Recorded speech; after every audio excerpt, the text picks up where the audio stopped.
Refin Review.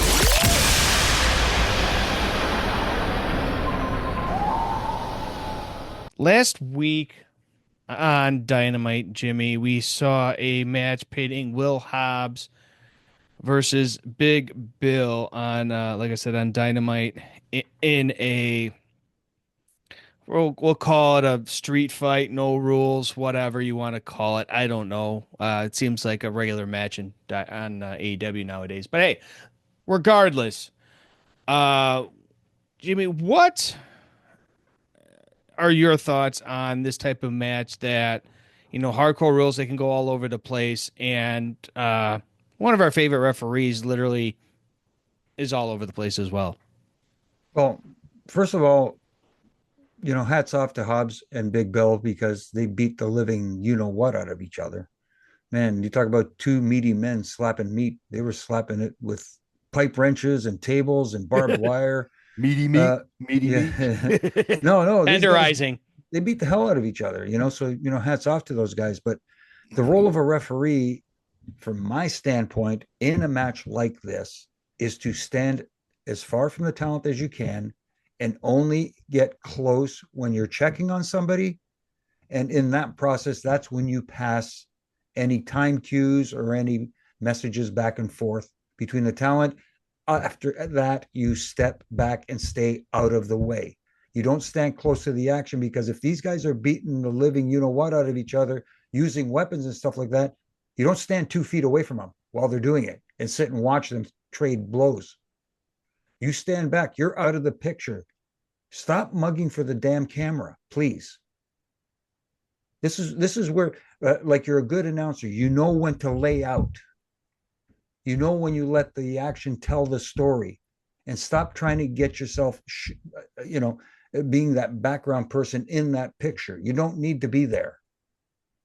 That's my only gripe. And I'm not trying to be overly critical here, but at the same time, I'm trying to explain how people don't understand the job of a referee and what it entails.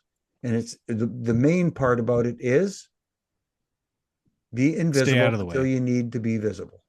Bottom line. I don't have much to add, Daniel. I'll let you go here in a second. It's common theme. This is something we've been talking about. My dad touched on it last week. You're not the star.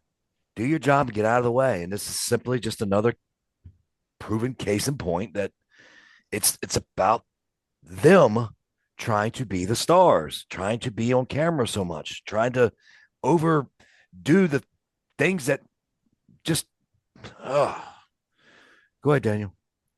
So my thing is, first of all, Aubrey did do a great job when they got back in the ring, because then she did stay away. I noticed at that point. But my whole thing is, I'm going to change the question on this, as we alluded to earlier, of something Roddy Piper said.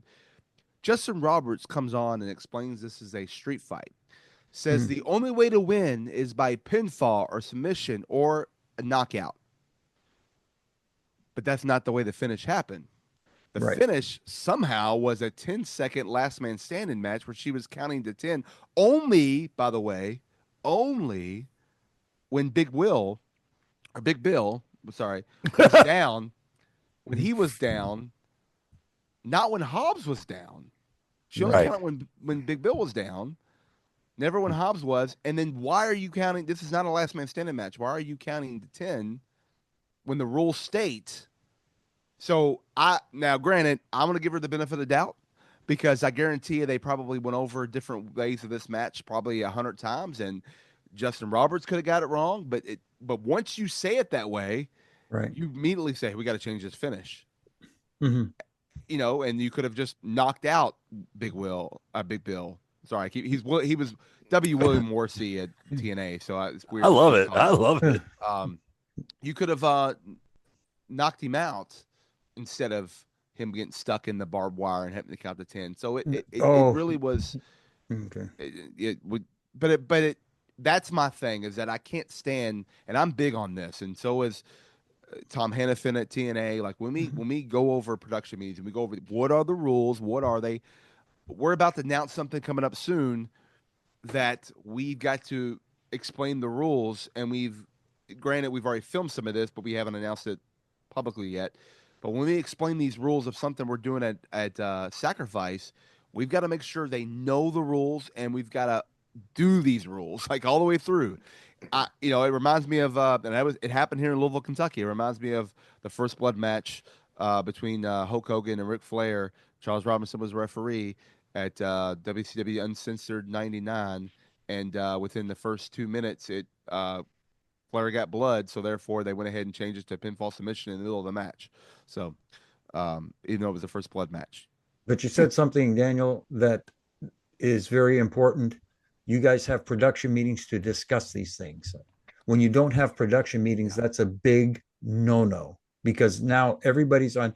You look back at what happened last week on Dynamite with Thunder Rosa looking really, that was absolutely atrocious what happened there at the end of that match. And in this match here, where it was a, whatever you want to call it, street fight, whatever the rules were, I'm just going by what the rules of said at the beginning of the match. Justin Roberts gave you the rules and how to win.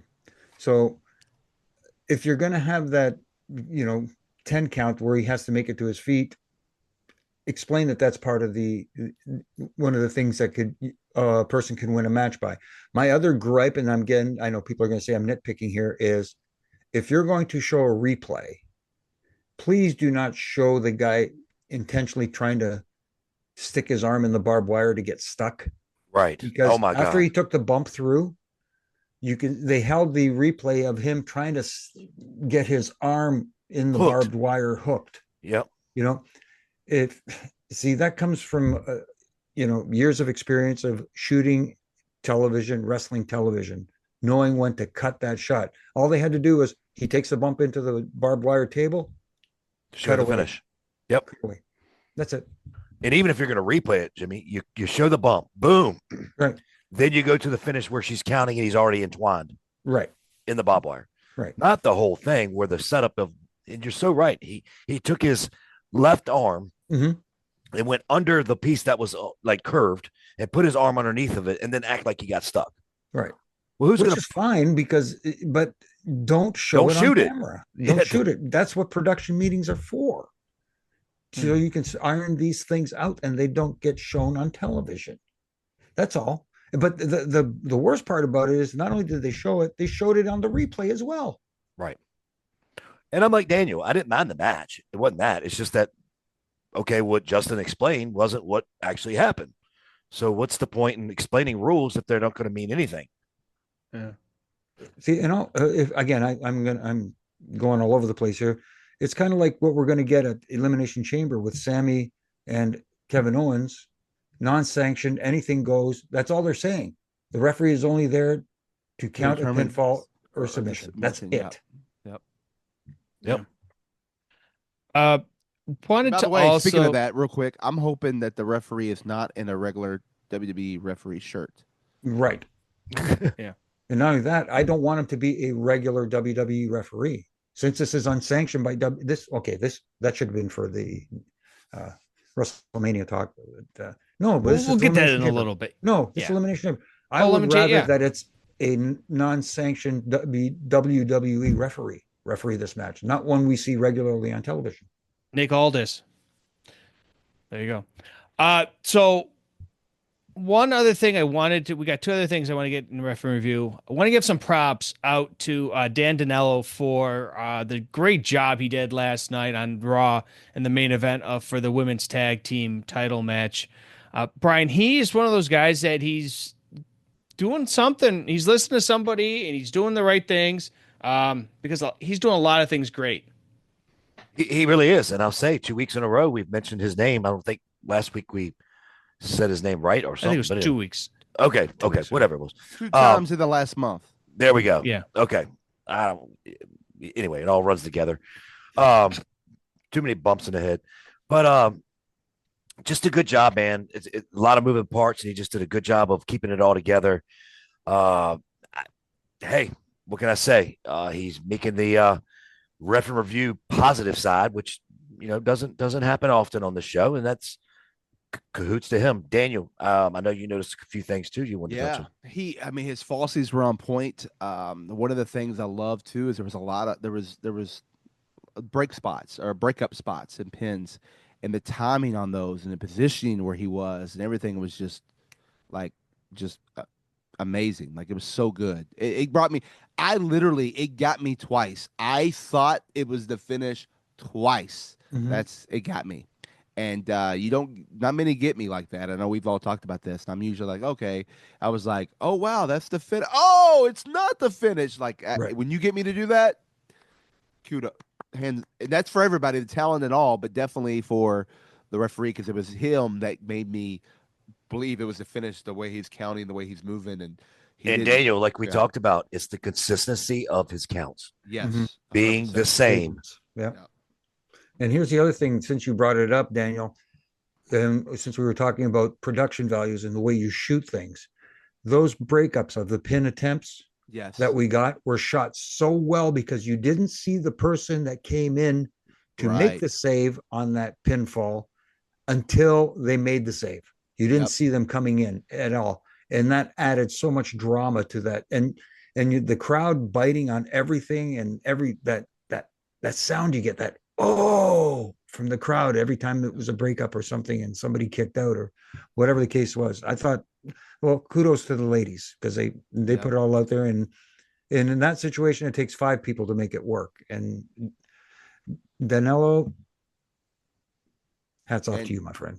and I guess 6 in this case because Dominic got involved in the right moments too as well. So Mm-hmm. kudos to distracting and being distracted and all that. Yes, I know we're not supposed to be distracted, but there's an art to it, and it was done right and made sense, and it didn't bury Danilo as well. So No. shout out to everybody involved and whoever the agent is, that producer. I'm sure it might have been Shane Helms or Petey Williams or Mm-hmm. shout out to them. Shout out to those guys or whoever. Well, I'm sure to be released somewhere. Shout out to the producer too. So I guess everyone involved. It was great, great, great Mm-hmm. storytelling, great match. Kudos to. I love seeing the women main event Raw too as well. So Mm-hmm. One more thing, real Yeah. quick. One more thing, real quick. When you do a good match and you did it like Dan Danello, right? Danello Mm-hmm. yep. did, you know, when it's a real reaction to I got them, as opposed to the trained audience that goes, oh, when it's not Right. the same. When you get them, you get them. You know what I Mhm. mean? And Mhm. there's a difference in the sound. And it doesn't matter the size of the crowd either. You know when you got him, and he got him. He got him. I mean, he did. That's when you know it's a great false finish. Mm-hmm. Yeah, no doubt. Speaking of which, Go ahead. I'm sorry. no, go So ahead, Jim. Oh, speaking of which, we what a brought up transition! the Mm-hmm. That's What? called a Transition. transition, Brian.